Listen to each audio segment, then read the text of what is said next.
From 8 News Now, this is Politics Now with Steve Sebelius and Patrick Walker.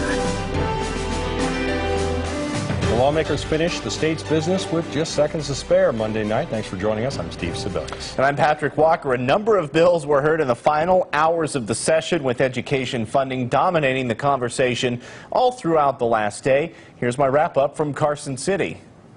The Senate is ready to adjourn. Sine die. Just after midnight, lawmakers informing Governor Steve Sisolak they have completed their business. The motion is carried. But it was close. The repeal and replace of the state's education funding formula, SB 543, passed with less than 2 minutes to spare before the state's constitutional midnight deadline. This funding formula will reflect what our student population looks like. After nearly falling apart in the assembly during the day, lawmakers cleared it out of the Ways and Means Committee during a late-night hearing. If this was an easy thing to do, it would have been done a long time ago, and one of the things that we learned is this is not an easy thing to do. It's very hard.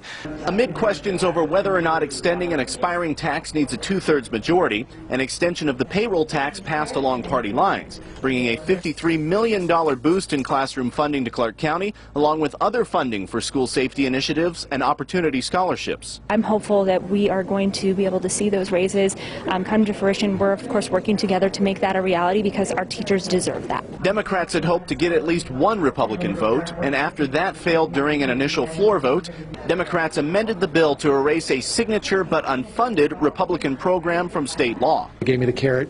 The stick was obviously, hey, we might get rid of this program. I got some members that aren't too happy with your ESA program. They might get rid of it. Well, it was a pretty petty move. A bill allowing Clark County to raise the sales tax for non-K through 12 classroom spending also passed. I think we have done an excellently, just a great job in dealing with the education budget this time. That led the Clark County School District to say it has the money to provide teacher raises. However, the union has not called off a planned strike in August. The next phase is we sit down at the table with the district to make sure that those raises get to educators and to make sure that there's no cuts in these classrooms. As you just heard John Villadita say, a deal has been cut, but it's not enough to guarantee the teachers won't strike. The district and the teachers union are now in negotiations to close that $17 million to $18 million difference in the budget, though the district has indicated it will meet its obligations paying educators salary increases. CCEA says it will not accept any budget cuts in the classroom either. If all of a sudden they come up short and they say they got to make cuts or they can't do this, strike's on. I think we'll start school, hopefully, you know, we're on the first day of school with our teachers in the classroom and all employees as well. The Clark County Education Association says it will determine whether teachers will strike in the fall within the next 3 weeks. State Senate Majority Leader Nicole Cannizzaro was at the center of the negotiations for education funding. I asked her about some of the trade-offs that were made. With opportunity scholarships in the amendment and the bill is passed, is that a way to try to avoid taking this to court? No, I don't think that that's the case. I think that what we recognize is that there are students who were told that if they, engaged in this program, that they could find educational opportunities. We recognize that those parents and those students have made changes to their lives in order to accommodate what they think is the best educational opportunities for their kids. We don't feel that it is our job to now sort of rescind from that, right? And so we want to ensure that those students who have taken advantage of that can continue to pursue the educational opportunities that they've decided are the right ones for them. You think this helps avert a potential teacher strike? Does this help fill the hole that the district and some others were looking for down south? I think that what you've heard from us all session, from not only myself but also from other legislative leadership and the governors, is that we care about the teachers that are serving our students. They're a critical component of that. I know that personally. I went to public school here not here in Carson City, but in Las Vegas, and teachers made a real difference in my life. And so, we've done a lot to try and take care of our teachers. We want to ensure that we can provide those 3% raises. We've done a lot to increase the amount that we are going to be giving for reimbursements for what we know teachers are spending in their classrooms. That is so important to us, and so I'm hopeful that we are going to be able to see those raises come to fruition. We're, of course, working together to make that a reality because our teachers deserve that. One other note on raises for teachers: workers at Nevada's colleges and universities may not be getting the full 3% raise. That's because of a budgeting error, whoops, leaving them $6.4 million short. The higher ed system says it will offer 2.4% raises over the next 2 years. Senator Joyce Woodhouse, who chairs the Finance Committee, says she learned about it once the budget had already been closed. Now, the system put out a statement saying it would look for money elsewhere to try to make up those raises. The governor made it a priority to maximize education funding without raising taxes. Steve, did they accomplish that? Well, mostly. I would say mostly, but you have to put an asterisk on that because while the governor's budget didn't include any new taxes, he'll probably sign a bill that would allow county commissioners to raise taxes by 1/4 cent. That money would go to education, homeless services, affordable housing. So although that's not a tax that Sisolak personally raised, there is a little bit of a tax that's new that's in there. Down here in Clark County. Well, education funding took center stage this legislative session, but going in, we also thought that this could be the year of marijuana bills. There were issues that needed fixing, including giving tourists a place to smoke marijuana.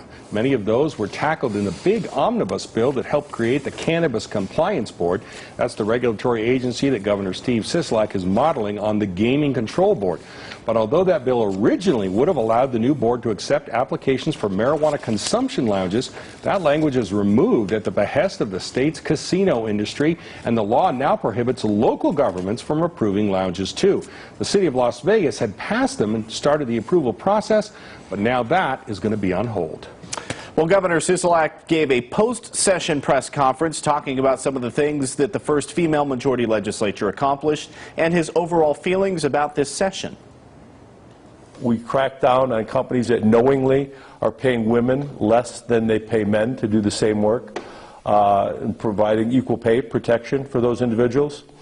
We will, for the first time, guarantee paid leave. It was an absolutely great session. I am so proud of what we accomplished, and I'm proud of my team, and I honestly feel in my heart of hearts that it's a better Nevada 4 months later than when the session began. Well, that flurry, that last-minute flurry of bills means there's still a lot for Sisolak to sign and maybe use another veto or two. He has 10 days from the end of the session, excluding Sundays, to take action, signing them or not. Well, it is now the end of the line for some state legislators. To no longer be in the state senate is, you know, it's a little tough. Then the waterworks start. State Senator Joyce Woodhouse reflects on her time in the Senate, and other lawmakers will let you know who they are.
News Now, the Valley's news leader. Welcome back to Politics Now. There are several outgoing lawmakers this legislative session who have hit their term limits and they can't run again. So for many, this was their last session. In the state Senate, they are Democrats David Parks of Las Vegas and Joyce Woodhouse of Henderson. In the Assembly, Republican John Hambrick of Las Vegas is term limited. He missed much of this session because of illness. Additionally, there are 4 senators who won't leave office until 2022, but they're now serving in their final term. They are Democrats Mo Dennis of Las Vegas and Joe Hardy of Boulder City, also Republican Ben Kekeffer of Reno and James Settlemeyer of Minden. One of those lawmakers Steve mentioned is Democrat State Senator Joyce Woodhouse, who also did some of the real big heavy lifting at the end of the session as the head of the Senate Finance Committee. She started in 2006. I caught up with her right as the lights were going out to ask her to reflect on her time in Carson City. From then until now, tell me about your impressions of how it's changed to where we are today. Well, when I came to the legislature in 2007, my first session, we were in the minority, and of course I was not expected to win my race, and so I had only afternoon committees, and so it meant that I had my mornings to meet with constituents and all of the legislative advocates and all of those. And so it was kind of contentious, but I was learning the ropes at that time. And then, goodness, in 2009, was in the middle of chairing committees and working on education issues and things like that. And I think, in 2015, it was pretty rocky. We were in the minority again. But I think the last 2 sessions, it has just been phenomenal how it's changed and we're working together. I think a lot of it is because for Nevada, we all, Republicans, Democrats, whomever, we want to do what's right for Nevada's families. So on most issues, we agree. And those that we don't, vast majority of the time we do sit down and try to work it out, which is why you see so many amendments on bills. As we see the lights go out behind you, tell me how you're feeling walking out of there tonight. Well, actually, it's really bittersweet because this is my last session, and I've thoroughly enjoyed the work that we've done and the people I met and worked with. And so to no longer be in the state Senate is, it's a little tough. Then it's the waterworks start. Well, always a smile on her face, though, so positive. Steve, I would have to think that Joyce Woodhouse's legacy would be education. Yeah, definitely. I mean, she's a former grade school teacher. She brought that style to her lawmaking as well. Even though she was ousted for office for 4 years, she came back stronger than ever. She survived those 2017 recall attempts as well, and the nicest person you probably ever want to meet. And David Parks, he did a lot for civil rights here in Nevada. He was one of the first openly gay lawmakers here in the Silver State. Yeah, absolutely. He was instrumental in the push for legalizing same-sex marriage here in Nevada, banning youth conversion therapy, a host of other bills along those lines during his year. He once survived a campaign run against him by a candidate they recruited who had his exact same name, but who nonetheless lost that race because there's really only one David Parks. Well, grading the 2019 legislative session. It was frustrating. I think we did a lot of really good work. I think that the Republicans kind of went out with a whimper. I think there should be a change in the Republican leadership. I've said that for a long time. The face-off panel tells us how they think the session went and the communication issues they think need to improve up in Carson City. Plus, another election is right around the corner. We'll look at some of the more important races in Tuesday's municipal elections here in the Valley. That's next as Politics Now continues.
So we want to wish him the best of luck.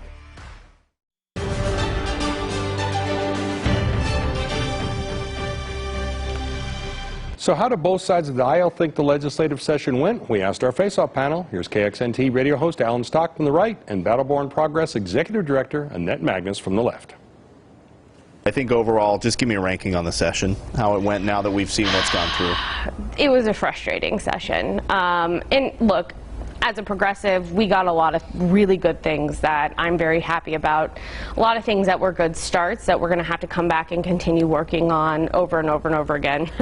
But at the end of the day, it was frustrating because I think you have a lot of new people in there. You don't have the institutional knowledge that you used to have with folks like Raggio and Titus and all of these folks who were there for a very long time.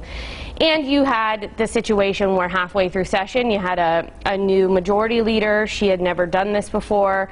So there was a lot of new things that they were trying to figure out. And so it was frustrating. I think we did a lot of really good work. I think that the Republicans kind of went out with a whimper. You know, we're used to having Roberson there, whether you love him or hate him. Like, he was good at politics. And you just didn't have that with the Republicans this year. They just kind of went out with a whimper. What's a grade or a rank that you can give for the session? Well, first of all, I think there should be a change in the Republican leadership. I've said that for a long time.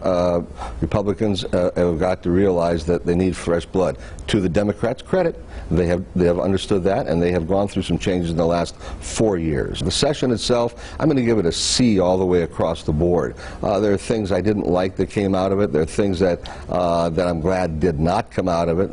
The gun situation for local municipalities particularly, and there are some other things that I was glad about, but it was a kind of a session where a lot of people didn't know what they were doing because they were brand new, and there appears, you know this better than I do, I don't know, there appears to me at least that there wasn't a lot of communication between Sisolak, his office, and a lot of the Democrat majority, and Republicans who have been there in the past who are no longer there. I don't know if Sisolak was in touch with Sandoval, or if his people were in touch with Sandoval's people to figure out how to do certain things, and that's a shame because Sandoval is, you know, a very liberal Republican. I think he and Sisolak would have got, and their people would have gotten along fine. Those things happen every session. It just looks a little different every session. You know that every session has kind of its own flavor and its own feeling, and this one was just different because there are so many new people in there, right. And Sisolak's brand new, and we're all just trying to figure it out, the lobbyists included. And so at the end of the day, I think there were some really important lessons learned. I think that we will come back next legislative session.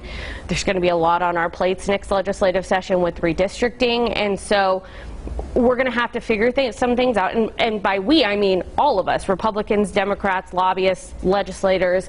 We're going to have to figure some things out during the biennium and come back and actually implement some of this stuff. Do you know if the Republicans, if they want to win, you've got to go with what is going to be the most important issue to people, and that's your pocketbook. Everything else, I mean, all the social issues, whether it's guns or abortion or any of that stuff, all that's secondary. Because if you don't have money to feed your family, to pay your mortgage or pay your rent or to put clothes on your kids or put gas in your car, take your kids to school, I mean, what does the rest of it mean? You better go ahead and do it. The only thing I'm sorry that they didn't put more money into safety for public schools. I think that was. Well, they ended up with the MBT putting an additional $17 million into it. To me, that was in addition to what was already put in the DSA for it. So they put quite a bit in there, and the Republicans voted against that too. Well, and to me, that's a shame because the safety and security of schools, we've talked about this the last several weeks, to me the safety and security of schools is number one. Yeah. Not teacher increases, well, you salary. Should call your Republicans because they all voted against it. Well, you can watch our panel do a deeper debate on the legislature, including that education deal and how all those marijuana bills turned out. That's on LasVegasNow.com. Look for political news under the News tab. Patrick? All right, Steve, now that the legislative session is over, we're bringing back our Race Now segment, focusing on the upcoming elections. The next election for us is the municipal election. That is June 11th, yes, next Tuesday. Through Thursday, 10,844 people had voted early. More than 2,500 of those were in Boulder City, where where they have 2 city council seats up for grabs and a runoff election for the mayor. Current Mayor Rod Woodbury faces Councilman Kiernan McManus. They also have a bunch of ballot questions, including funding a new aquatic facility.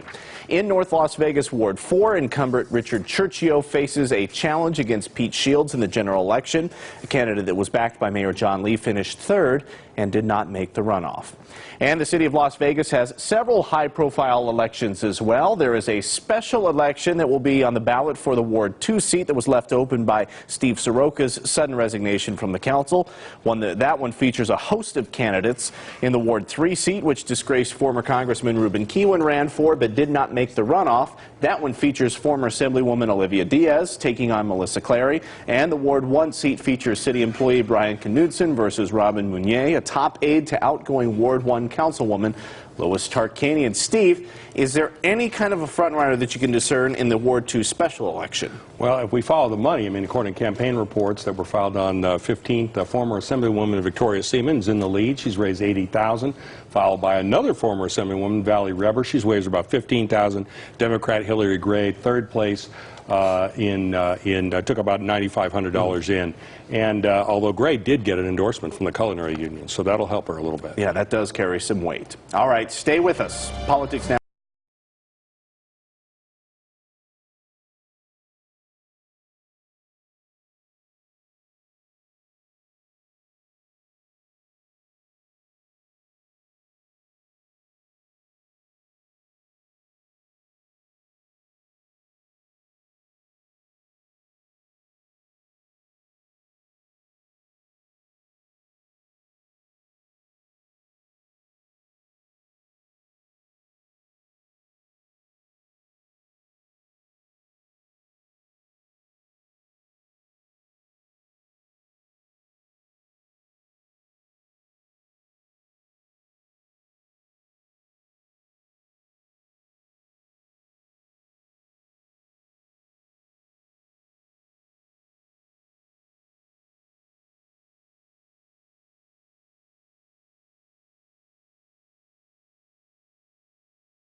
Congress finally took a step to address the issue of dreamers, those undocumented immigrants who arrived in the U.S. as children. The House passed a bill that would provide permanent protection for dreamers and other groups of immigrants here on temporary protected status. The so-called dreamers are children of the people in the country illegally who were brought here by their parents. According to the Center for American Progress, 2.5 million people would gain a road to citizenship.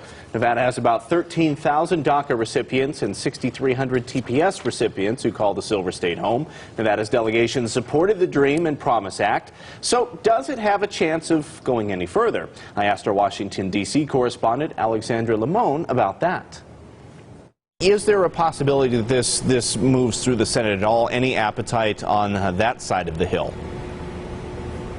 Not a real big possibility, no. You know, Senate Majority Leader Mitch McConnell has himself referred to the Senate as a legislative graveyard for any Democratic bills that are passed through the House that the president doesn't support. And so it's very unlikely that the Senate would even take up the Dream and Promise Act for a vote. And in fact, the White House has already issued the threat of a veto. Here's the issue. The president and Republicans say they have a big problem with the bill because they call it amnesty. They say it provides this road to citizenship for millions of immigrants, but does not include any money for shoring up the border security, nothing like that. So that's their biggest issue. However, there's a lot of frustration that I've heard from Democratic lawmakers who say we passed a bill, not passed, but we proposed a bill last year that included both of those things, you know, protections for immigrants and also money for a border wall, but the president wouldn't go for that either. So what are we supposed to do? Well, seems like we're going to be back in that vicious cycle here. We'll see which side decides which way they want to go, and the other side will say no. So that's just the way it's kind of working these days, isn't it? All right, Alex, well, we appreciate, as always, you coming on and giving us the update. We'll talk to you soon. Well, Jeopardy champ and Las Vegas local James Holzhauer's historic Jeopardy run came to an end this week, and Congresswoman Susie Lee recognized him on the House floor. James, a local Las Vegas resident, shocked the world with unrivaled run on Jeopardy. And he did it in a very Vegas fashion, betting big, making some noise, and laying it all on the line. The Congresswoman thanks Holzhauer for donating parts of his winnings to local charities and honoring victims of the October 1st tragedy throughout his appearances on the show. Lee went on to say she wanted to invite him to trivia night, and she would even buy the beer. That sounds like a good deal. I don't think she's going to win at trivia night. Well, that's our show. Thanks very much for watching Politics Now. You can email me at sebelius@lasvegasnow.com. My email, pwalker@lasvegasnow.com. Check out all of our web extras, including some of the interviews from the end of the session, on lasvegasnow.com. So go check them out. We'll see you next Saturday.